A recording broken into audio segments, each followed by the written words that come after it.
எட்டவில்லையே. எட்டவில்லையே. எட்டவில்லையே, ஆனால் அது உன் குற்றம் இல்லையே. சரி, அதுக்கு காரணம் நீ வளரவில்லையே. இது கவிதை.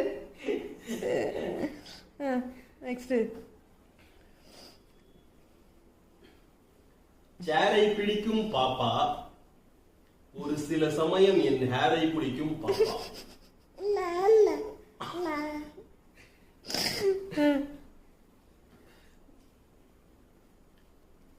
சேரை கடிக்கும் பாப்பான்னு வச்சிருக்கணும். சேரை கடிக்கும் பாப்பா, ஒரு சில டைம் என் ஹேரை பிடிக்கும் பாப்பா. குனிஞ்சு நல்லா பாப்பா. இப்படி சொன்னா அவங்க அம்மா உன்னை அசிங்கமா கேப்பா.